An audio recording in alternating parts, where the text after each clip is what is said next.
उच्च ध्वनि में नमो का मंत्र का उच्चारण करने। प्रमोद जी लेट आए आज। हाँ, पूजा करके पहले निपट के आते। पहले भगवान की पूजा। संयम के दिन भी निपट के आए। बोले आप फ्री हो तो रोज दवाई खाते हैं पूजा करने। अच्छा, दवाई खाती हैं जी। ये दवाई की बड़ी परेशानी। अब वो हार्ट सर्जरी हो गई तो उसमें जरूर। हाँ ठीक। एक बार उच्च ध्वनि में नमोकार मंत्र का उच्चारण। ओम नमो अरिहंताय नमः। ओम नमो अरिहंताणं। ओम नमो सिद्धाय नमः। ओम नमो सिद्धाणं। ओम नमो आयर्याय नमः। ओम नमो आयर्याणं। ओम नमो वज्राय नमः। ओम नमो वज्रायणं। ओम नमो लोय सुवसाउनम। ओम नमो लोय सुवसाउनम्। ओम नमो लोय सुवसाउनम। ओम नमो लोय सुवसाउनम्। अपने आपको आप में वर लिया।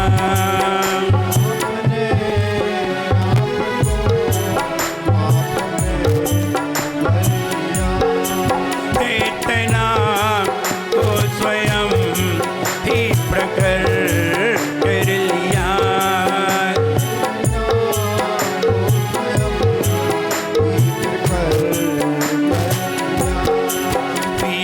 वीतरागी प्रभो हे महावीर जिन। विरागी प्रभु हे महावीर जिन। आपके द्वय चरण में विनम्र नमन। आपके द्वय चरण में विनम्र नमन। निर्विकारी हुए वस्त्र अंबर किए। निर्विकारी हुए वस्त्र अंबर किए। छोड़कर राज्य को तो दिगंबर हुए। छोड़कर राग को तुम दिगंबर हुए। हे विराग गुरु दो विरागी नयन। विरागी गुरु दो विरागी नयन। आपके द्वय चरण में विनम्र नमन। आपके द्वय चरण में विनम्र नमन। आपके द्वय चरण में विनम्र नमन। आपके द्वय चरण में विनम्र नमन। बोले खजाना श्री आदिनाथ भगवान की जय। हे खजाना श्री महावीर भगवान की जय। परम पूजाचार्य गुरु श्री विराट सागर जी गुरुदेव की जय। उत्तम संयम धर्म की जय। परम पूजाचार्य ब्रह्म सागर महामुनिराज की जय। महामुनिराज की जय। महामुनिराज की जय।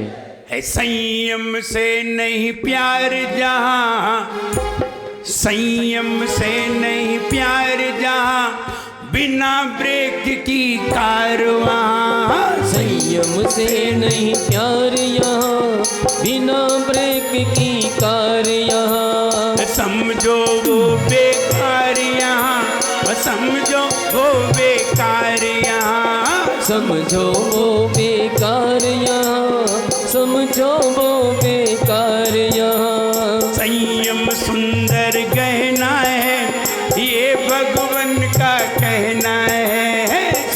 संयम सुंदर कहना है, ये भगवन का कहना है। संयम सुंदर कहना है, ये भगवन का कहना है। संयम सुंदर कहना है, ये भगवन का कहना है। संयम प्राणी के हो, संयम प्राणी के सब दुख मिटाए रे। जीवन है पानी की बूंद, कब मिट जाए रे। ओ जीवन है पानी की बूंद, कब मिट जाए रे। होनी अनहोनी हो, होनी अनहोनी कब क्या घट जाए रे। जीवन है पानी की बूंद, कब मिट जाए रे। ओ जीवन है पानी की बूंद, कब मिट जाए रे।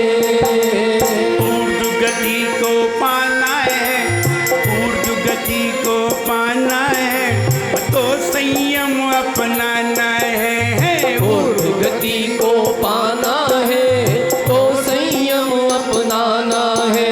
अगर जीवन में काना है, अगर जीवन में काना है। घर जीवन महकाना है, घर जीवन महकाना है।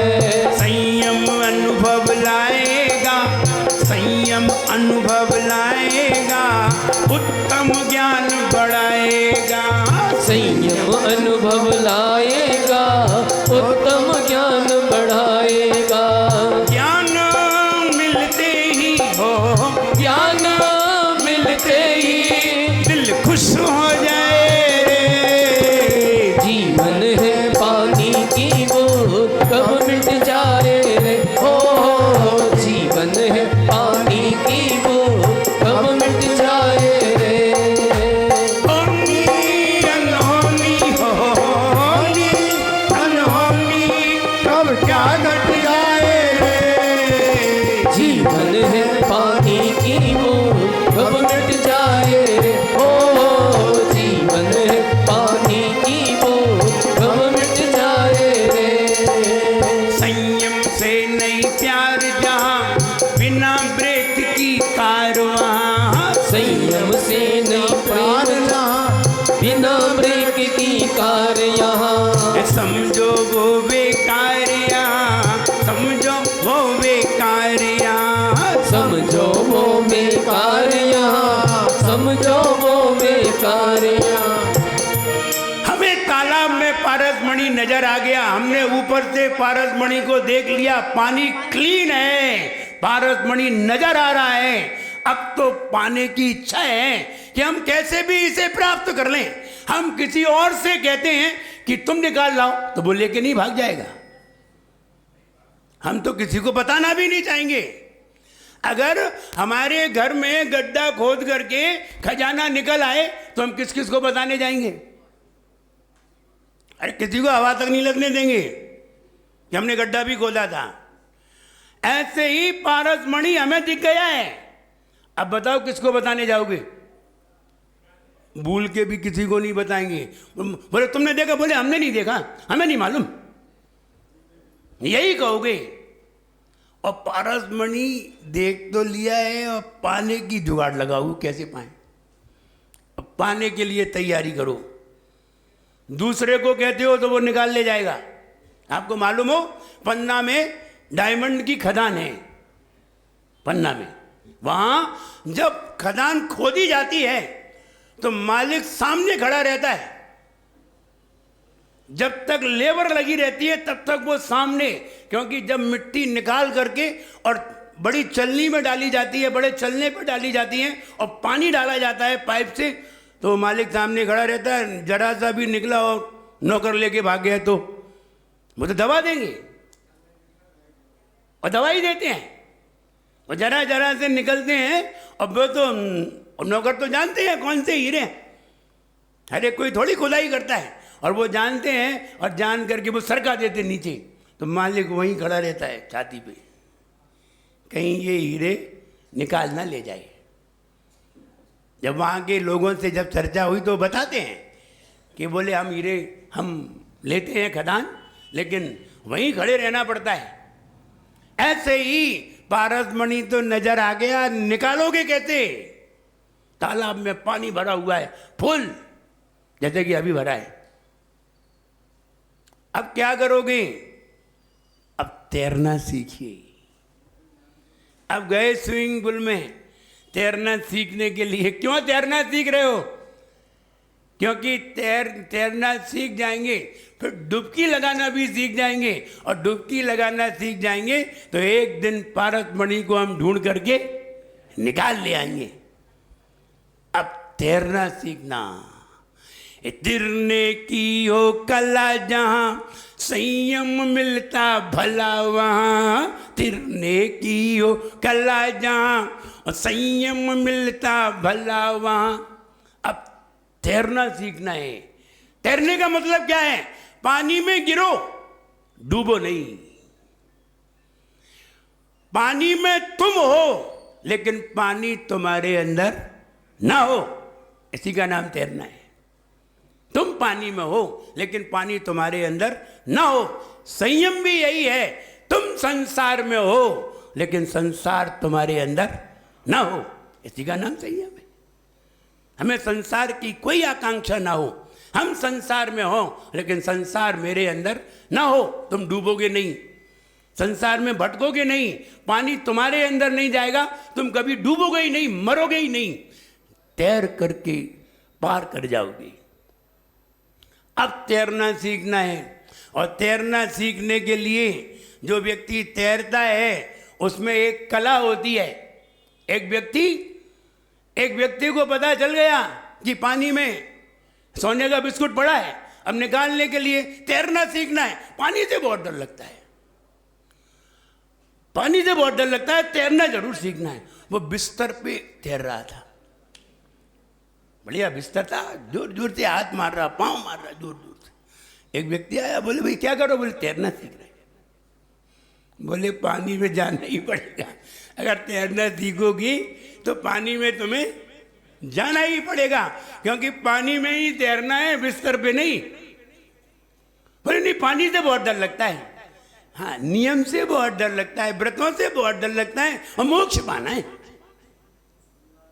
और स्वर्ग जाना है, और व्रतों से बहुत डर लगता है। नहीं, व्रत नहीं लेना था।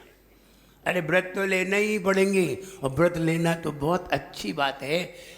अभी महाराज बता रहे थे संयम अपने जीवन में अपनाना चाहिए, और संयम हर किसी के वश की बात नहीं है। भाग्य बड़ा नहीं है। किसी ने पूछा भाग्य बड़ा है कि संयम, तो कहा संयम बड़ा है, भाग्य बड़ा नहीं है। क्योंकि जो व्यक्ति संयम ले लेता है तो लोग यही कहते हैं बड़े भाग्य से संयम प्राप्त होता है। तो भाग्य छोटा हो गया, बड़े भाग्य से संयम मिलता है, तो भाग्य छोटा हो गया, संयम बड़ा हो गया, क्योंकि भाग्य से मिला है। इसलिए संयम बड़ी चीज है, संयम ही सारे भाग्य बना देता है। इसलिए अब तैरना सीखिए। अगर तुम्हें पारसमणि निकालना है, वो तुम्हें दिखा ही नहीं है तो निकालोगे क्या? तुम्हें तो कीचड़ दिखा है, और कीचड़ तो तुम्हें ऊपर ही दिख रहा है। इसलिए जब पारसमणि दिखता है, जैसे कि दूध में किसी को घी दिखाई दे जाए, अब क्या करेगा वो?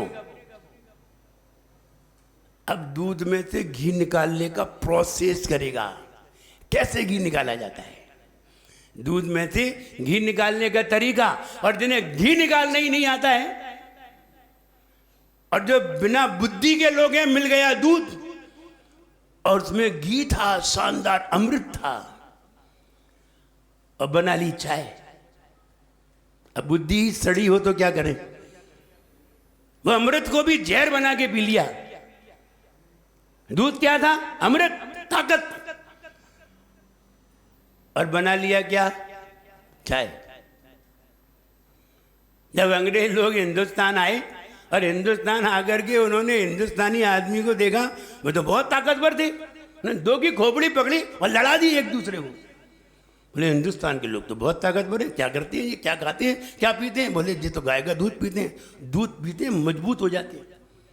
तो उन्होंने आकर के उसमें चाय मिला दी। बोले इनको पहले कमजोर करो, फिर इनसे लड़ो। और उन्होंने फ्री में चाय पिलाई, और फ्री में चाय पिलाई तो ऐसी लत डाल दी कि अब सब चाय छाप हो गए, अब सब मरे मराए हो गए, अब कोई ताकत ही नहीं रही। और जो ताकतवर थी उसे कमजोर कर दिया।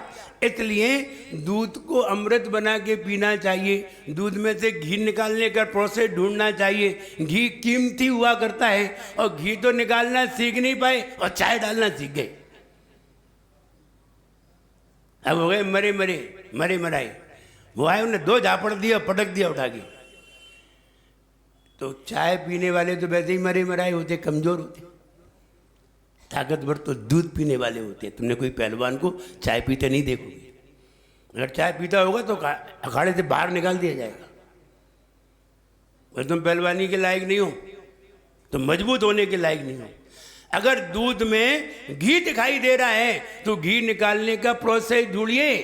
खदान में, मिट्टी में अगर सोना दिखाई दे रहा है तो निकालने का तरीका ढूंढिए।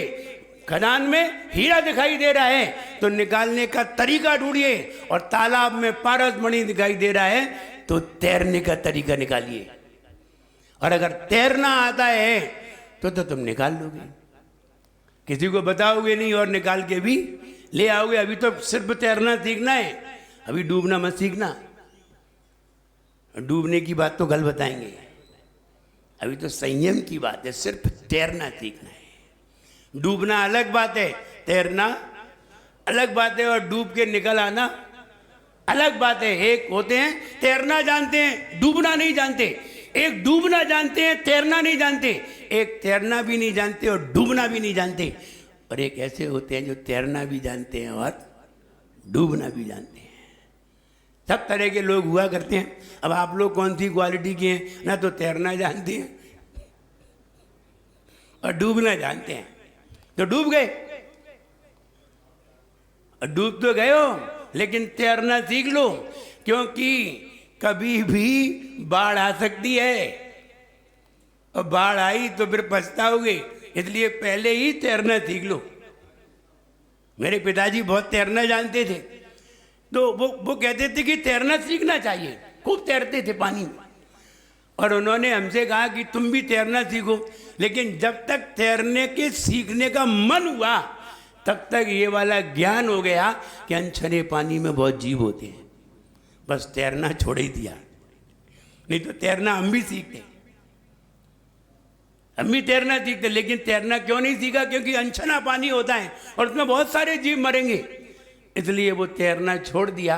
फिर हमने कहा तैरना छोड़ो, अब संसार में तैरना सीखना है, क्या पानी में तैरना सीखना। तुमने पानी में तैरना सीखा, हम संसार में तैरना सीखेंगे। तो फिर पिताजी ने कहा कि तुमने संसार में तैरना सीख लिया है, हमने पानी में तैरना सीख लिया, हम संसार में भी तैरना सीख जाएंगे, हम वो भी पार हो जाएंगे। तो कहने का मतलब तैरना सीखिए, और तैरना सीखना चाहिए। कीमत उसकी करिए जो बेशकीमती हो। दुनिया में जो सबसे ज्यादा कीमती हो, कीमत उसकी करिए, तुम्हारी कीमत बढ़ जाएगी। कीमत उसकी करिए जो बेशकीमती हो, अमूल्य हो, तुम्हारी कीमत अपने आप ही बढ़ती चली जाएगी। और जितनी बेशकीमती की कीमत करोगे उतनी ही तुम्हें कीमती वस्तुएं प्राप्त होंगी, और सबसे कीमती वस्तु प्राप्त हो जाएगी। इसलिए कीमत उसकी करो जो बेशकीमती हो। दुनिया में ढूंढिए, दुनिया में सबसे ज्यादा कीमती कौन है? सबसे ज्यादा कीमत किसकी है? ढूंढिए। जब आप नहीं ढूंढ पाओ तो फिर हम बता देंगे दुनिया में सबसे ज्यादा कीमती कौन है। इसको ढूंढने का प्रयास करिए। आप ढूंढेंगे तो वो चीज भी मिलेगी और आप उसकी कीमत भी कर सकेंगे। अगर आपने सत्य को देख लिया है, अगर आपने अंतरंग में भगवत्ता को देख लिया है, अगर आपने आत्म तत्व को जान लिया है, अब उसे पाने का प्रयास करिए। जिन तरीकों से पाया जाता है, जिन तरीकों से आत्म तत्व को पाया जाता है, देखा जाता है, वे सभी संयम के अंतर्गत आते हैं। विदाउट रेस्टोरेंट, बिना संयम के कुछ भी प्राप्त नहीं होता। कहते हैं no self control is nothing knowledge. अगर आपने आत्म संयम नहीं किया है और आप ज्ञान पाना चाहते हैं, क्यों बेकार की बात करते हैं। एक बार आचार्य विद्यासागर महाराज जी की किताब पढ़ रहा था, उसमें लिखा था अगर आपके पास संयम नहीं है, आप भले ही 10 उपवास करिए, 20 उपवास करिए, 32 उपवास करिए, कोई भी उपवास तुम्हारे लिए निर्जरा का कारण नहीं होगा। एक भी उपवास निर्जरा का कारण नहीं होता। असंयमी के कोई भी कार्य निर्जरा के कारण नहीं होते। पहले संयम लेना पड़ता है। बिना संयम के कर्मों की निर्जरा नहीं होती। बिना संयम के कर्मों की निर्जरा होती ही नहीं। और आप व्रती नहीं है, आप देशव्रती भी नहीं है, आप महाव्रती भी नहीं है, आपके पास संयम भी नहीं है, और आप कितने भी तप करो, धूप में खड़े हो जाओ, दिन भर खड़े रहो, भूखे रहो, उपवास करो, निर्जरा नहीं होगी। होगा तो पुण्य का बंध होगा, लेकिन निर्जरा नहीं होगी। और आपने व्रत ले लिए तो आप उपवास भी न करें, जल फल ग्रहण करें, एकासन करें, एकासन का त्याग करें, एकासन करें, यानी 2 बार लेते थे 1 बार लें तो भी आपकी निर्जरा होगी। और आप उपवास करें फिर भी कर्म का बंध होगा। अभी पुण्य का बंद कर लिया, प्रॉफिट ज्यादा हो गई, कल लॉस हो जाएगा। 10 दिन तो बहुत सारा इनकम कर ली, फिर बाद में लॉस हो गया, बराबर आ गए, फिर वहीं आ गए। 10 दिन उपवास किए, व्रत किए, और 11वें दिन कचौड़ी के ठेला पे पहुंच गए। अब बताओ कहाँ रहा तुम्हारा पुण्य? सारा पुण्य साफ कर लिया। ऐसा भी करते हैं लोग। तो हम ये कहें संयम बहुत ऊंची चीज है, और ये संयम हर किसी की बस की बात नहीं है। संयम शेरों की दहाड़ है। संयम शेरों की दहाड़ है। बिल्कुल शेर की तरह दहाड़ते हैं जिनके पास संयम होता है, निडर होते हैं, किसी से भी उन्हें डर नहीं होता। फिर कोई भी हो, किसी से भी डर नहीं होता। आप लोग तो कलेक्टर से डर जाओ, महाराज से देखो, महाराज से पूछो, वो कलेक्टर महाराज से डर जाए, महाराज कलेक्टर से न डरे, कलेक्टर महाराज से डर जाए। अब प्रधानमंत्री आए और वो जरा सा चिल्लाए तुम डर जाओ, महाराज नहीं डरे। कौन निडरता काई की है? संयम की निडरता है। ओ ज्ञानी रे संयम बिना भी क्या जीना, संयम बिना भी क्या जीना। ओ ज्ञानी रे संयम बिना भी क्या जीना, संयम बिना भी क्या। ज्ञायक स्वरूपी तू, ज्ञायक स्वरूपी तू, चिन्मय अरूपी तू, शुद्धात्मा है नगीना। संयम बिना भी क्या जीना, संयम बिना भी क्या। संयम बिना जी रहे हैं। संयम कहाँ है? महाराज बता रहे थे मनुष्य गति में है और कहीं नहीं है। अभी महाराज विचार कर रहे, महाराज बता रहे थे, मैं विचार कर रहा था। ध्यान रहे, सम्यक्त्व भी यहीं से प्रारंभ होता है और कहीं से भी प्रारंभ नहीं होता। मनुष्य गति से ही प्रारंभ होता है। अगर मनुष्य गति में तुम्हें भगवान की प्रतिमा देखने को नहीं मिली, तुमने भगवान की आराधना नहीं की, तुम्हें गुरुओं का समागम नहीं मिला, तुम देव गति में भी चले जाओ तो भी सम्यक्त नहीं होगा। तुम त्रियंच गति में भी चले जाओ तो भी सम्यक्त नहीं होगा। नरक गति में भी चले जाओ तो भी सम्यक्त नहीं होगा। यहाँ तुमने किन्हीं मुनिराज को देख लिया होगा, कोई भगवान को देख करके आत्मा के स्वरूप को समझ लिया होगा, सम्यक्त प्राप्त नहीं कर पाए तो आगे जा करके प्राप्त कर सकते हो, लेकिन ओपनिंग यहीं से होगी। ओपनिंग, सम्यक्त की ओपनिंग यहीं से होगी और कहीं से नहीं होगी। भले ही कह रहे थे भयन नहीं कहत लखत होत सम्यक धर्म, भले ही नंदीश्वर द्वीप में जाकर के वो प्रतिमा को देख करके सम्यक्त हो जाता है, लेकिन उन्हीं को होता है जिनको यहाँ देव शास्त्र गुरु का समागम मिला है, और किसी को नहीं होता। अगर यहां नहीं मिला तो कहीं नहीं मिला, इसलिए यहीं ले लो जो लेना है, और संयम भी यहीं है और कहीं नहीं है। यहां से लेके गए तो त्रियंच गति में भी लेने की व्यवस्था बन सकती है, और यहां से नहीं गए तो त्रियंच गति में ओपनिंग नहीं होती, ओपनिंग यही है। और ये मनुष्यता संयम से ही प्रसिद्ध है और किसी से नहीं। संयम से ही प्रसिद्ध है और वही मेरे पास नहीं है, उसी को हमने प्रयास नहीं किया है। और उसी को प्रयास करना, ये तो जिन धर्म में, जैन धर्म में एक सही प्रक्रिया बताई है संयम की, अन्य जगह तो संयम की सही प्रक्रिया भी नहीं है। जैन कुल ही है, केवल जैन कुल में ही सही व्यवस्था बताई है। रात्रि में पानी नहीं पीना चाहिए, और ऐसा किसी भी संप्रदाय में नहीं बताया है कि संयम रखो और रात्रि में पानी ना पियो। वे तो कहते खूब पियो। सिर्फ जैन धर्म में बताया है कि रात्रि में पानी नहीं पीना चाहिए। अगर आपने रात्रि में पानी का त्याग कर दिया तो आपने दो गति हटा दी, एक त्रियंच गति, एक नरक गति, दो गति आपकी लेस हो गई। अब आप कुछ भी कर लें, कितना भी पाप करें, लेकिन दो गति में नहीं जाएंगे, त्रियंच गति में नहीं जाएंगे और नरक गति में नहीं जाएंगे, क्योंकि आपने रात्रि में पानी का त्याग कर दिया। रात्रि ये नियम है, और संयम वो है कि तुमने आजीवन त्याग कर दिया। अब तो कभी भी आयु का बंद हो, आप सो रहे हैं तब भी कोई बात नहीं, आप लड़ रहे हैं, झगड़ रहे हैं तब भी कोई बात नहीं, आप पूजा कर रहे हैं तब भी कोई बात नहीं, आप भोजन कर रहे हैं तब भी कोई बात नहीं, क्योंकि आपके व्रत आजीवन है।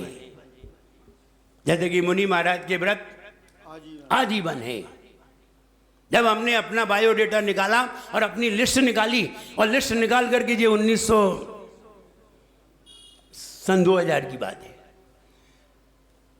जब हमने निकालने के बाद लिस्ट देखी तो लिस्ट में मालूम है मेरी लिस्ट में क्या निकला? मेरी लिस्ट में निकला मुझे त्रियंच गति का बंद होगा, त्रियंच आयु का बंद होगा अगर इस समय मुझे आयु का बंद हो तो। हमने पूरी लिस्ट निकाली, बैलेंस शीट बनाई अपनी, लेकिन हमें कोई टेंशन नहीं थी क्योंकि हम तो पीछेदारी थे, त्रियंच आयु का हमें बंद होगा ही नहीं, कोई टेंशन नहीं थी, क्योंकि मेरी अभी मृत्यु होने वाली ही नहीं है, और अगर हो भी जाएगी तो त्रियंच और नरक गति ये दो तो होंगी नहीं, मनुष्य गति भी नहीं होगी, क्योंकि उस समय हम संयमी थे, अलग थे। तब हमने अपनी बैलेंस शीट बनाई थी। अब उस बैलेंस शीट को बनाए हुए 24 साल हो गए। अब बैलेंस शीट वहाँ से बढ़ कर के बहुत ऊंचाई पे आ गई। अब तो कोई झंझट ही नहीं है। हर व्यक्ति को अपनी बैलेंस शीट देख लेना चाहिए। ओ ज्ञानी रे, संयम बिना भी क्या जीना, संयम बिना भी क्या जीना, लहरों जैसी है जिंदगानी, इस पर तू एतबार करे, लहरों जैसी है जिंदगानी, इस पर तू एतबार करे, दुनियादारी है बेगानी, इसको क्यों तू प्यार करे, दो पल के साथी है, दो पल के साथी है, ये सब बाराती है, आएगा पतझड़ महीना। संयम बिना भी क्या जीना, संयम बिना भी क्या जीना, हो ज्ञानी रे संयम बिना भी क्या जीना। इसलिए संयम से प्रेम करो। संयम तुम्हें दुर्गति से बचाने वाला है। जो व्यक्ति संयम नहीं लेते और जानते हैं कि संयम से ही हमारी गति सुधरेगी और फिर भी नहीं लेते हैं, उनके लिए एक कोटेशन लिखा है, वो कोटेशन सुनिए। जो संयम नहीं लेते हैं वो व्यक्ति, जो संयम न लें वे स्वयं ही सुसाइड करते हैं, और जो किसी को भी संयम ना लेने दें वे मर्डर। दूसरे को संयम न लेने देना मर्डर है, और खुद संयम न लेना सुसाइड। तुम अपने आप ही मर रहे हो, खुद ही गर्त में पड़ रहे हो। कोई तुम्हें गर्त में धकेल नहीं रहा है, तुम खुद ही गड्ढे में गिर रहे हो, तुम खुद ही डूब रहे हो पानी में, तो सुसाइड है। अगर ऊपर से तालाब में कूद जाना और तैरना नहीं आना तो क्या है? सुसाइड है। इसलिए संयम न लेना सुसाइड है, और दूसरे को न लेने देना मर्डर।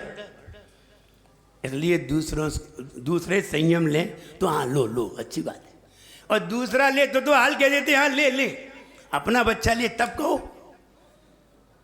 तो आफत कर देते हो उसकी, और दूसरे का बच्चा ले तो बहुत अच्छी बात है। संयम लेना चाहिए। संयम नहीं लेंगे तो क्या जिंदगी है, और उसे समझाएंगे तब ये कहा, दो पल के साथी है ये सब बाराती है, आएगा पतझड़ महीना। संयम बिना भी क्या जीना, संयम बिना भी क्या जीना। कभी कभी 60 साल में संयम की बात समझ में नहीं आती, और किसी को 20 साल में संयम की बात समझ में आ जाती है। ये कोई पुण्यात्मा जीव है, पूर्व में संयम की भावना करके आया है, इसलिए ये संयम लेने की भावना कर रहा है। हर किसी के मन में ये बात नहीं आती। लोग बूढ़े भी हो जाते हैं और फिर भी संयम लेने का विचार नहीं करते, ऐसा भी देखा जाता है। इसलिए कि उन्होंने कभी अपने मानव पर्याय को समझा नहीं, कभी संयम की कीमत नहीं जानी, और कभी ऐसा महसूस नहीं किया कि अगर हम रात्रि में भोजन नहीं करेंगे तो मर थोड़ी जाएंगे। अरे कभी महाराज को देखा करो और महाराज की तरफ देख करके ये विचार किया करो, ये महाराज जी एक दिन में एक बार पानी लेते हैं, हम रात्रि में पानी छोड़ देंगे तो क्या बड़ी बात है। ऐसा विचार करिए। इतना सारा तो खाते हो दिन भर, और दिन भर खाते हो रात भर भी खाओगे। अरे रात को अजी जवान मुंह बंदी कर लो, इसी का नाम संयम है। इसलिए रात्रि में पानी का त्याग करना ये संयम का प्रारंभ है, और जिसने रात्रि में पानी का त्याग किया समझ लेना चाहिए ये आगे जरूर बढ़ेगा, संयम को प्राप्त जरूर करेगा। जीवन अपना व्यर्थ गंवाया, धन दौलत की चाहत में, जीवन अपना व्यर्थ गंवाया, धन दौलत की चाहत में, प्रभु की भक्ति कर न पाया, पल दो पल की रात में, बात समझ ले तू, बात समझ ले तू, इतनी सी पगले तू, संसार में सुख कहीं ना, संयम बिना भी क्या जीना, संयम बिना भी क्या जीना, ओ ज्ञानी रे संयम बिना भी। इसलिए संयम पे विचार करिए, हमारे जीवन में संयम क्यों नहीं है। ऐसा भी जीवन जिया जा सकता है जिसमें संयम धारण हो, और ऐसा भी जीवन जिया जा सकता है जो असंयमी हो, लेकिन कीमत संयमी की ही होती है, असंयमी की कीमत नहीं होती। संयम आत्मोत्थान है, अपनी आत्मा का अपमान नहीं है। संयम पंडित जी, संयम आत्मोत्थान है, आत्मा का अपमान नहीं है। जो संयमी नहीं है वे अपना ही अपमान कर बैठे हैं। अब दूसरे का कितना अपमान करोगे, तुम खुद अपना कर रहे हो। संयम, संयम सूर्योदय है जीवन का, संयम सूर्योदय है, सूरदास नहीं। अब जो संयम नहीं ले रहे हैं वे अपनी आंखें बंद किए हुए हैं। जिस दिन खुलेंगी उस दिन उन्हें एहसास होगा कि मुझे भी संयमी होना चाहिए। जब कोई व्यक्ति अंत समय आता है और अंत समय में उसे यही बताया जाता है चारों प्रकार के आहार का त्याग कर दो, जिंदा में क्यों नहीं किया था? अरे जिंदा में रोज करते तो अंत समय में करना ही नहीं पड़ता। जिंदा में रोज करो, रात्रि में जब विश्राम लो चारों प्रकार के आहार का त्याग। आप समाधि में प्रवेश कर गए, संलेखना में आपने प्रवेश कर लिया, और संलेखना में प्रवेश कर लिया, अब आपकी दुर्गति नहीं होगी। आप कैसे भी मर जाओ, भूकंप आ जाए। अभी कल परसों की बात है, पानी बरसा, नदिया में दीवार गिर पड़ी, उसकी किले वाली 200 साल पुरानी थी, दीवार गिर गई, एक परिवार पूरा समाप्त हो गया, 7 लोग। अब बताइए, रात में कभी भी कोई भी घटना हो सकती है, और दीवार गिरे ना गिरे अटैक तो आ सकता है। हाँ आ सकता है, क्या पूछ के आएगा? नहीं आएगा। अगर आप संयम में हैं तो वो अटैक भी तुम्हें स्वर्ग तक ले जाएगा, वो भी तुम्हारा स्वर्ग रोक नहीं सकता है अगर संयम है तो। और संयम नहीं है तो कहते हैं असंयमी ऑलराउंडर, कहीं भी जा सकता है, निगोद में भी जा सकता है, 1 इंद्री 2 इंद्री 3 इंद्री, कीड़ा मकोड़े कुछ भी बन सकता है, और देवगति में भी जा सकता है और नरक गति में भी जा सकता है। असंयमी ऑलराउंडर, संयमी वन वे, केवल देवगति। संयमी की एक गति देवगति। जो नियम लेते हैं उनकी 2 गति, देवगति और मनुष्य गति। और जिनके पास कोई नियम नहीं हो, गाय भैंस की तरह हो, जब मुंह डालें तभी खा लें, नाद में जैसे ही मुंह डालें और चालू, तो ऐसे लोगों के लिए पूरी छूट है। कहीं भी जाओ, इन्हें जहाँ जगह मिल जाए वहीं पटक दो इन्हें। जैसे बहुत सारे लोग घुस जाते हैं तो जहाँ जगह मिल जाती है वहीं टिक जाती है। ऐसे ही असंयमी के लिए कोई प्लेस फिक्स नहीं है, और संयमी के दोनों प्लेस फिक्स हैं। संयमी का तो एक ही प्लेस फिक्स है, और अगर आपने दिगंबर साधु बन करके समाधि को प्राप्त किया है तो फिर देवगति में भी भवनवासी, व्यंतरवासी, ज्योतिषी, ये 3 देव नहीं बनेंगे, वैमानिक बनेंगे। कितनी बढ़िया जैन दर्शन में बातें बताई हैं, और फिर भी हम ना समझ पाए, तो अब ये बताओ तुम्हें कौन समझाए? रूप बदलना खेल है यारो, रूप बदलना खेल है यारो, रूह बदलना खेल नहीं। रूप बदलना खेल है यारो, रूह बदलना खेल नहीं। बगुला जैसी रही साधना, उसका गुण से मेल नहीं। बगुला जैसी रही साधना, उसका गुण से मेल नहीं। दुख की राहें चुनना नहीं, दुख की राहें चुनना नहीं। संयम है साधना, पाना नहीं जीवन को बदलना है, साधना पाना नहीं जीवन को बदलना है साधना। इसलिए जीवन को बदलिए। जिंदगी पाना बड़ी बात नहीं है, मनुष्य बनना बड़ी बात नहीं है, और मनुष्य पर्याय पाना भी बड़ी बात नहीं है। संयमी होना सबसे बड़ी बात है। और जिसने संयम को प्राप्त किया है वो एक दिन समाधि तक पहुंच जाता है। संयम वाला ही समाधि तक जाता है, चलने वाला ही मंजिल तक पहुंचता है। और जिसने संयम ही नहीं लिया है, बात समाधि की करते हैं। अब मरने की बात करो, समाधि की नहीं।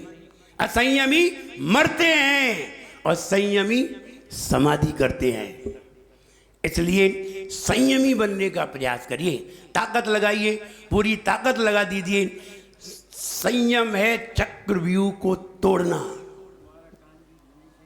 संयम है चक्रव्यूह को तोड़ना। अगर तुम्हें चक्रव्यूह तोड़ना आता है पंकज भैया, इंजीनियर बनना सरल है, टीचर बनना सरल है, अपने घर पे कार खड़ी करना सरल है, लेकिन संयम की कार में बैठना बहुत कठिन है। चक्रव्यूह हमने बनाया। अगर तुम्हें चक्रव्यूह तोड़ना आता है तो प्रवेश करने की हिम्मत करना, और अगर चक्रव्यूह तोड़ना नहीं आता तो अंदर जाने की हिम्मत मत करना। अभिमन्यु की तरह मारे जाओगे। इसने अंदर जाना तो सीख लिया, लेकिन तोड़ना नहीं आता था। चक्रव्यूह में प्रवेश करके अभिमन्यु की बेमौत मौत हुई। इसलिए पहले चक्रव्यूह तोड़ना सीख लो। कौन सा चक्रव्यूह? संसार का। मेरे पिताजी कभी कभी कहा करते थे, चक्रव्यूह में वे ही लोग प्रवेश करें जिन्हें तोड़ना आता हो। बोले मैंने चक्रव्यूह में प्रवेश किया और चक्रव्यूह को तोड़ भी दिया।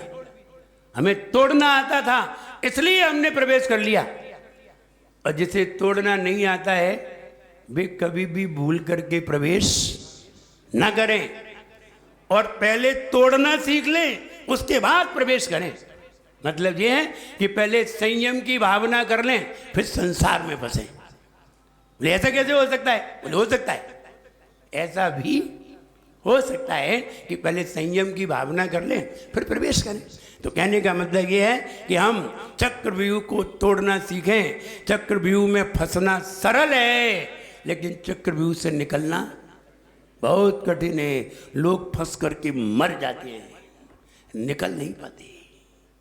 इसलिए निकलना भी सीख लें, और अगर निकलना सीख लिया है तो फिर फंसने में कोई दिक्कत नहीं है, फिर तो आप फंस भी जाइए।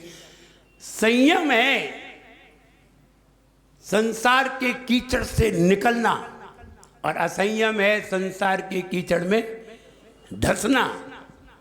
धंसते चले जाए, और अगर धंसते धंसते अगर आप निकल नहीं पाए तो अंत में मृत्यु निश्चित है। इसलिए संयम थोड़ा सा भी हो, लेकिन हो। थोड़ा सा संयम भी तुम्हें त्रियंच और नरक गति से बचा लेगा। ये तो छोटा सा संयम है, हम रात्रि में पानी नहीं पिएंगे, ये तो संयम नहीं है, ये तो नियम है। ये तो नियम है। ऐसे नियम रोज रोज लेना चाहिए। रोज रोज मौन रहने के, भोजन के त्याग के, चारों प्रकार के आहार के त्याग के नियम रोज लेना चाहिए। हमने एक बार बताया था कि अगर आप भोजन करते हैं और भोजन के बाद मुंह बंद कर लें, अब हम मुंह में तभी डालेंगे जब तक नियम ले लें। जैसे कि सवेरे 11 बजे भोजन कर लिया, आप कह दो 5 बजे तक मेरा चारों प्रकार के आहार का त्याग। 5 घंटे का तो पुण्य लगेगा। फिर खा लो, और फिर खाने के बाद फिर कह दो अब मेरा फिर त्याग। 8 बजे तो रात हो जाती है। अब मेरा कल तक के लिए त्याग। ऐसा करें। और जो लोग संयम लेकर के, जो लोग शाम को भोजन करके और 12 घंटे का त्याग कर देते हैं, रात्रि में पानी का त्याग कर देते हैं, उनको एक महीने में 15 दिन के उपवास का फल प्राप्त होता है। बताओ, दिन भर तो खाया है और फिर भी उपवास का फल मिल रहा है। क्या बढ़िया व्यवस्था बताई है। दिन भर खाया है, शाम तक खाया है, 4 बार खाया है, रात में ही तो नहीं खाया। तो 12 घंटे जो त्याग किया है, तो 12-12 24 घंटे 2 दिन में एक उपवास। महाराज लोग 365 दिन में 5 दिन उन्होंने केसलोच किए, उपवास किया, 360 दिन आहार किया, 1 घंटे 1 दिन में, 1 घंटे 1 दिन में, और 24 घंटे का 1 दिन होता है। 15 दिन आहार करते हैं 1 साल में। महाराज लोग 15 दिन 1 साल में आहार करते हैं, 350 दिन उपवास की गुजरते हैं। और जो 350 दिन उपवास करते हो उनको देवगति नहीं होगी तो कौन सी होगी? अपने आप देवगति हो जाएगी। ऐसे ही व्रतियों के समझिए, जो एक आसन करते हैं, एक बार भोजन करते हैं, वो एक बार भोजन करके चारों प्रकार के आहार का त्याग कर दें तो फल मिलेगा। त्याग नहीं किया तो फल मिलने वाला नहीं है, चाहे भले ही ना खाओ तो भी फल नहीं मिलेगा। इसलिए त्याग करके विचार करिए। त्याग किया है तो निश्चित उसका फल निश्चित मिलेगा। अगर वो पारस मणि निकालना है तो फिर हमें तैरना तो सीखना ही पड़ेगा, वरना कोई दूसरा निकाल के ले जाएगा। अपने अंतर का स्वरूप हमने देख लिया है, उसको हमें प्राप्त करना है तो भोगों को तो हमें छोड़ना ही पड़ेगा। और फिर भोगों को छोड़ेंगे, योगों में उतरेंगे तो निश्चित है वो संयम हमें प्राप्त होगा। एक बार मुनिराज को देख करके एक व्यक्ति ने हंसी की कि मुनिराज तो ऐसे ही हैं, शरीर को कष्ट दिया करते हैं और शरीर को कष्ट दे करके अपने आप को तपस्वी कहा करते हैं, ये जैन साधु ठीक नहीं है। ऐसा उसने जैन साधु के सामने कहा। जैन साधु तो शांत रहा, एक श्रावक के सामने भी कह दिया। वो जिनदत्त सेठ था। जिनदत्त सेठ के सामने वो जैन साधु की बहुत बुराई करने लगा और जिनदत्त सेठ साधु के प्रति श्रद्धावान था। तो उसने एक दिन कहा, अगर तुम इतने ही साधु की बुराई करते हो तो तुम में ताकत है साधु बनने की? देखा है जैन साधु कैसे होते हैं? एक बार आहार करते हैं, एक बार पानी ग्रहण करते हैं, केसलोच किया करते हैं, नंगे पांव चला करते हैं, ठंडी हो चाहे गर्मी दिगंबर रहा करते हैं। देखा है ऐसा तुमने कहीं? बहुत समझाया, नहीं माना, बुराई ही करता रहा। हुआ ये अष्टानिका का समय था और अष्टानिका के समय में उसने कहा, तुम ऐसा करो, मेरा नियम है कि मैं दिगंबर साधु को आहार देके ही अष्टानिका पर्व के व्रत करता हूं। अगर तुम थोड़े दिन के लिए जैन साधु ही बन जाओ तो हम तुम्हें, तुम कहाँ जा रहे हो? बोले हम भी व्यापार करने जा रहे हैं। तो बोले हम तुम्हें 1 दिन का 1 लाख रुपए देंगे। इतना तुम जिंदगी में कभी नहीं कमा सकते और हम तुम्हें 1 दिन में 1 लाख रुपए देंगे। 8 दिन तक तुम दिगंबर साधु बन जाओ। इस जंगल में कोई भी नहीं है, हम हैं और तुम हो। साधु बनने में क्या जा रहा है? 8 दिन की तो बात है, 8 लाख मिलेंगे। और दिमाग में घूम गया उसका, 8 दिन में 8 लाख। बोले हाँ। बोले ठीक है, हम बन जाते साधु, बन जाओ। और वो दिगंबर साधु बन गया। दिगंबर साधु उसने बॉन्ड भर लिया, 8 दिन के लिए हम साधु बनेंगे और आप हमें आहार कराएंगे। बोले हाँ कराएंगे, बढ़िया से बढ़िया आहार कराएंगे और बढ़िया से बढ़िया आहार देंगे। और उसने कहा बस आप साधु बन जाइए, हमें तो साधु को आहार देना है, हमें ये नहीं देखना है कि ये साधु द्रव्य लिंगी है या भावलिंगी है। हमें तो दिगंबर साधु होना चाहिए। हम तो आहार दे के ही तृप्त हो जाते हैं, आनंदित हो जाते हैं। और ऐसा उसने कहा, मेरा नियम है आहार दे के ही हम पानी ग्रहण करते हैं। तो उसने कहा ठीक है, हम बन जाते हैं जंगल में, हमें कौन देख रहा है। और वो साधु बन गए। कब से बनना है? बोले कल अष्टमी आ रही है, आज से ही बनना है, सप्तमी से। अष्टमी से 8 दिन के लिए अष्टानिका में आप साधु बन जाइए और हम आपको 8 लाख रुपए देंगे। आप अपनी जिंदगी में क्या, पूरी जिंदगी तुम्हारी निकल जाएगी तो भी नहीं कमा सकते। वो तैयार हो गया और तैयार हो गया, साधु बन गया और दिगंबर साधु बन के उतार कपड़े और बैठ गया। बोले कैसे लोच करना है? केस लोच क्या करना है? बोले केस लोच। क्या होता है लोच? बोले बाल उखाड़े जाएंगे। बोले बाल उखाड़े जाएंगे क्यों? बोले बाल उखाड़ना पड़ते हैं जब दीक्षा लेते हैं तब, और आपकी साधु दीक्षा हो रही है, आपको केस लोच तो करना ही पड़ेंगे। तो बोले करना पड़ेंगे। बोले कैंची से? बोले नहीं, हाथ से। बोले कौन करेगा? बोले हम करेंगे। जिन दत्त सेठ ने उनके जब केस लोच किए तो हाहाकार मचा गए। बोले बहुत कठिन है, आई समझ में। और जैसे ही वो गए, नहीं नहीं, बोले 1 लाख रुपए नहीं मिलेंगे। फिर चुप। लोभी क्या नहीं करता। फिर चुप बैठ गए, और बैठ गए जब खींची गए तो उनका मुंह सूज गया। ये मुंह ऐसा सूज गया, सिर सूज गया, दिमाग बनना गया उनका। 4 घंटे में केस लोच हुए। तो उन्होंने कहा बिना केस लोच के साधु नहीं होते। बोले नहीं। बोले ठीक है भाई करो। 8 दिन का 8 लाख रुपए मिले। तो 8 लाख रुपए दिखते थे। तो जैसे ही वो चिल्लाएं तो वो आप शांति से बैठो। साधु लोग चूं भी नहीं करते और हंसते रहते हैं। अब हंसी तो गई उनकी, हंसी तो उनकी गई, लेकिन अब वो चुपचाप बैठे रहे, यही बहुत है।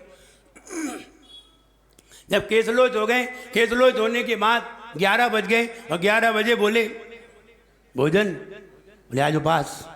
उपवास? बोले क्यों? बोले जिस दिन केस लोच होती है उस दिन उपवास होता है। बोले पानी तो मिलेगा? बोले फरारी। हाँ कुछ नहीं।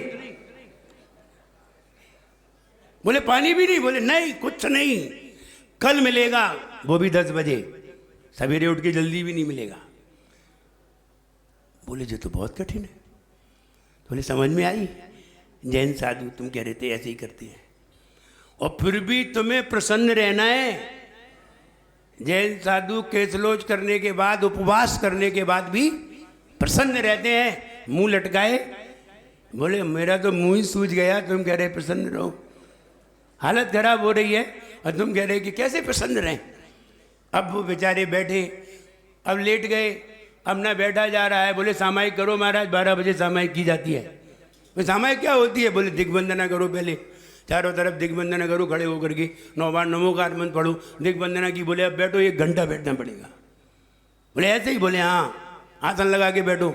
अब बैठे थे बेचारे और इंतजार कर रहे थे, अब जल्दी से 8 दिन निकल जाए, 8 लाख रुपए मिलेंगे।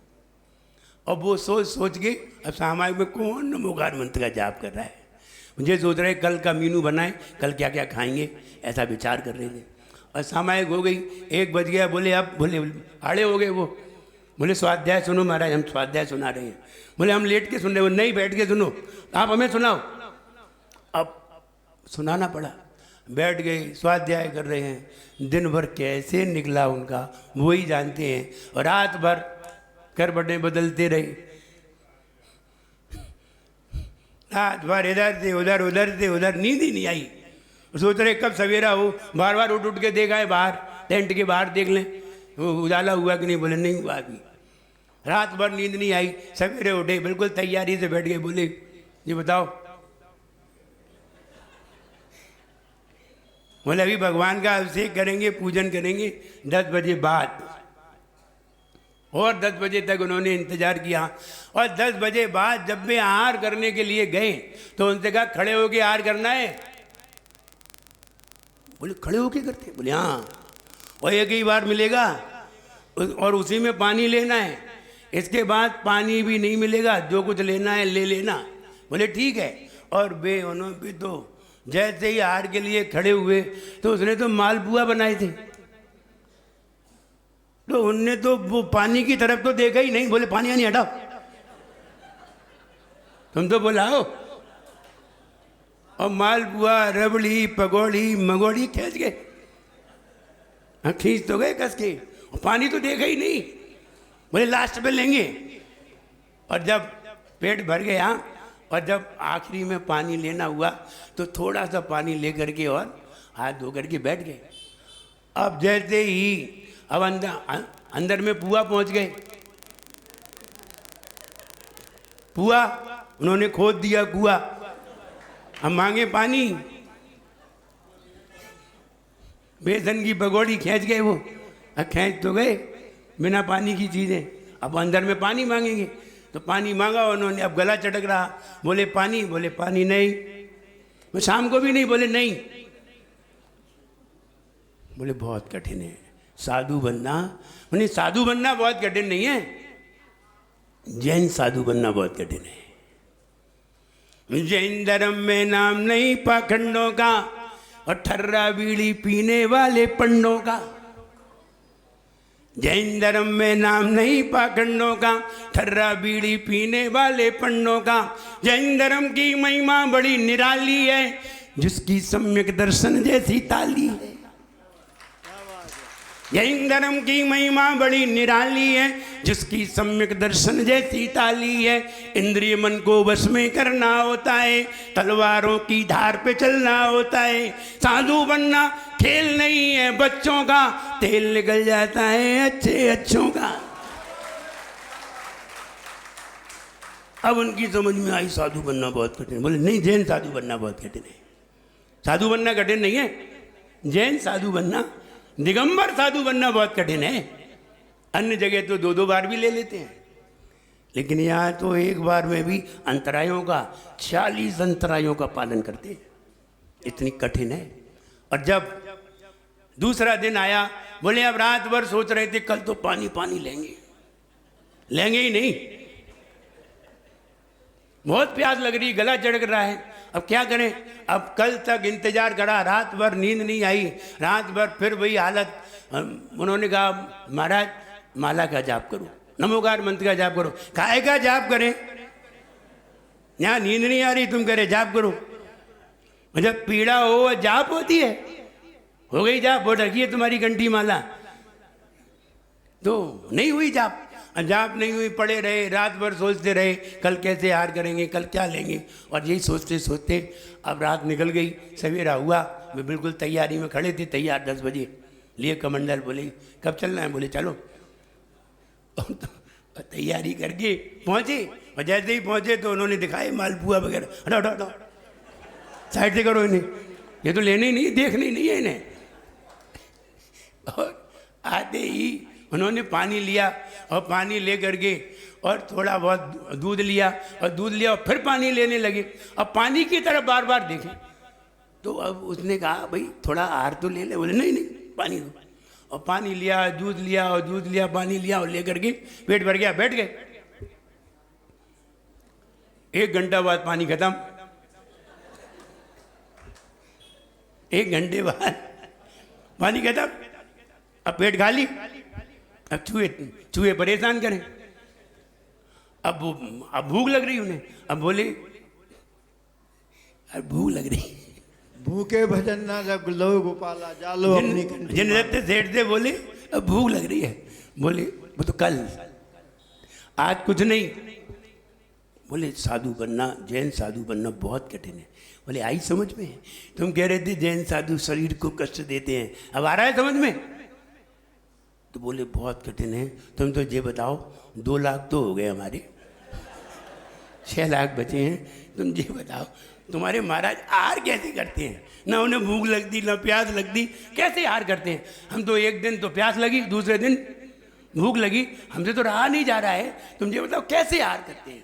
तो उन्होंने कहा देखो ऐसे आहार नहीं करती, पहले जल लेते हैं, जल लेने के बाद थोड़ा बहुत दूध लेते हैं जिससे कि थोड़ी ताकत बनी रहे, फिर दाल रोटी लेते हैं, फिर बीच में भी पानी लेते हैं, फिर दाल रोटी लेते हैं, फल लेते हैं, फिर पानी लेते हैं, फिर दाल रोटी लेते हैं, फिर पानी लेते हैं, फिर फल ले करके अंत में पानी ले करके इस तरह से पहले सीमेंट डाला जाता है, फिर पानी डाला जाता है, फिर सीमेंट डाला जाता है, फिर पानी डाला जाता है, जिससे बढ़िया सेट हो जाता है।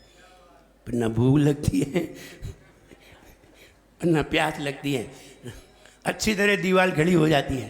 तो उन्होंने समझाया, तो बोले हाँ ये तो बात ठीक है, कल से ऐसा ही करेंगे। अब कल वो फिर तैयार हो गए, और तैयार हुए तो उन्होंने वो जैसा देते गए वो वैसा ही लेते गए, और जैसा देते गए लेते गए, और अंत में जा करके पूरा हार हो गया। तीसरे दिन वो आराम से सामायिक कर रहे थे, और उन्होंने कहा नमोकार मंत्र की जाप करना है। नमोकार मंत्र की जाप करते रहे, करते करते सामायिक हो गई। तीसरा दिन गुजर गया। अब तीसरा दिन बड़े आनंद से गुजरा, ना भूख लगी ना प्यास लगी। बोले स्वाध्याय करिए, सामायिक करिए, प्रतीक्रमण करिए, हम आपको सुना रहे हैं। अब प्रतिक्रमण कराया, स्वाध्याय कराई, हुआ ये 7 दिन आराम से गुजर गए। अब वे बड़े खुश थे जिनदत्त सेठ के ऊपर। आपने मेरे ऊपर बहुत बड़ा उपकार किया कि आपने हमें 7 लाख रुपए दिलवा दिए। अब 1 दिन ही तो रह गया है, अब कल के बाद अब सपने चालू। अब कल के बाद 8 लाख रुपए मिलेंगे। अब बढ़िया बताएंगे, देखो हम कितना कमा करके लाए। आधी आधी स्वप्न में डूब गए और डूबते डूबते अब दिन तो निकलना ही था और दिन निकल गया, रात भी निकल गई, रात भी निकल गई। 8वां दिन आया। कभी कभी 8वां दिन आया और 8वां दिन आया तो जैसे ही वो आहार करने गए और आहार करके आए और आहार करके बैठे थे, अचानक किन्हीं जंगल में भीलों ने आक्रमण कर दिया। और आक्रमण किया तो जिनदत्त सेठ को मालूम चला कि भीलों ने आक्रमण कर दिया। तो जिनदत्त सेठ ताकतवर भी था, तो उसने भीलों से लड़ने के लिए अपने तीर कमान निकाले और लड़ने के लिए तैयार हुआ। इधर हुआ ये, लड़ता लड़ता उधर से एक तीर आया और वे महाराज बैठे हुए थे, उनके सीने में तीर घुस गया। तो जिनदत्त सेठ को मालूम चला। तो जिनदत्त सेठ भीलों से लड़ते लड़ते बहुत दूर तक उनको भगा करके आए और दूर तक भगा करके फिर आकर के उन मुनिराज को देखा और उनका तीर निकाला, लेकिन तब तक बहुत खून निकल चुका था और खून निकल गया। तो अब क्या करते, उन्हें बचाया गया, दवाई लगाई गई, लेकिन अंतिम समय उनका आ गया। और अब जिनदत्त सेठ ने उन वसुभूति से कहा, वो वसुभूति और जिनदत्त सेठ दोनों टेंट के अंदर हैं और उसको तीर निकाल दिया है, खून निकल गया है, बहुत दुखी है, पीड़ा हो रही है और अंतिम समय भी लग रहा है। तो जिनदत्त सेठ ने कहा, मैं आपको नमोकार मंत्र सुना रहा हूँ, आप भी नमोकार मंत्र का उच्चारण करें। और उसने भी नमोकार मंत्र का उच्चारण किया। बोले बच गए तो सवेरे बढ़िया अच्छे से आहार करके औषधि लेके आप स्वस्थ हो जाएंगे, और नहीं बच पाए तो कोई बात नहीं, आपकी समाधि होगी। और वे संयम तो धारण किए ही हुए थे, नमोकार मंत्र पढ़ते रहे, वो भी सुनाता रहा, रात भर सुनाता रहा। रात भर सुनाते सुनाते बीच रात्रि में ही उनकी समाधि हो गई और नमोकार मंत्र का उच्चारण करते करते, और जैसे ही नमोकार मंत्र का उच्चारण करते सुनते हुए समाधि हुई, स्वर्ग में जाकर के वसुभूति इंद्र हुआ। और इंद्र होकर के जैसे ही उसने ये वैभव देखा, इंद्र का वैभव देखा, दंग रह गया। अवधि ज्ञान से जाना कि मैं 8 दिन के लिए 8 लाख के कॉन्ट्रैक्ट पर मुनि बना था। द्रव्यलिंगी था, भावलिंगी भी नहीं था, द्रव्य से नाटक करने के लिए बना था। और फिर भी मुनि पद की महिमा तो देखो कि जरा सा नमोकार मंत्र क्या सुन लिया, मुझे इतना भारी इंद्र पद प्राप्त हो गया। धन्य है नमोकार मंत्र की महिमा। और उसने सब जगह नमोकार मंत्र की महिमा गाई और सबको बताया और वहाँ से चल करके आया। जब तक अभी जिनदत्त सेठ ने अपना टेंट भी बंद नहीं कर पाया था, उनका अंतिम संस्कार करने जा रहा था, तो जिनदत्त सेठ के चरणों में आकर के उसने नमोस्तु किया, प्रणाम किया और कहा, धन्य है आपने हमें वो नमोकार मंत्र की महिमा सुनाई और आपने हमें संयम दिलवाया। उस संयम के बल पर मेरे अंदर वो समाधि के भाव हो गए और संयमी ने जरा सा नमोकार मंत्र क्या सुन लिया, देवगति को प्राप्त हो गया। और असंयमी को खूब नमोकार मंत्र सुनाओ, पता नहीं वो कहाँ जाए। संयमी को जरा सा नमोकार मंत्र अंतर में सुनने में भी आ जाए तो भी उसका कल्याण हो जाए। वो उत्तम संयम को जिसने द्रव्य से धारण किया वो भी स्वर्ग को प्राप्त हो गया और आगे भविष्य में मोक्ष को प्राप्त करेगा। तो हम ये कहें ऐसा उत्तम संयम। उसने जब हम प्रणाम किया तो जिनदत्त सेठ को याद आया, बोले आप इंद्र हुए हैं? बोले हाँ मैं इंद्र हुआ हूँ। बोले धन्य है जिन धर्म की महिमा, धन्य है दिगंबर साधु की महिमा, धन्य है ऐसे संयम की महिमा और संयम की महिमा गाते हुए उसने कहा, धन्य है ऐसा संयम, हम सभी को प्राप्त करना चाहिए। ऐसा उत्तम संयम हम सभी प्राप्त करें और अपने जीवन को मंगलमय बनाने का प्रयास करें। और अगर हमने ऐसा जीवन में प्राप्त किया तो निश्चित है मेरा जीवन निश्चित सफल होगा। ऐसा उत्तम संयम सभी के अंदर आए। जब बोलिए उत्तम संयम धर्म की जय। परम पूजाचार्य गुरुवर श्री विराट सागर जी गुरुदेव की जय। ओम ह्रीम उत्तम संयम धर्मांगाय नमः। ओम ह्रीम उत्तम संयम धर्मांगाय नमः। ओम ह्रीम उत्तम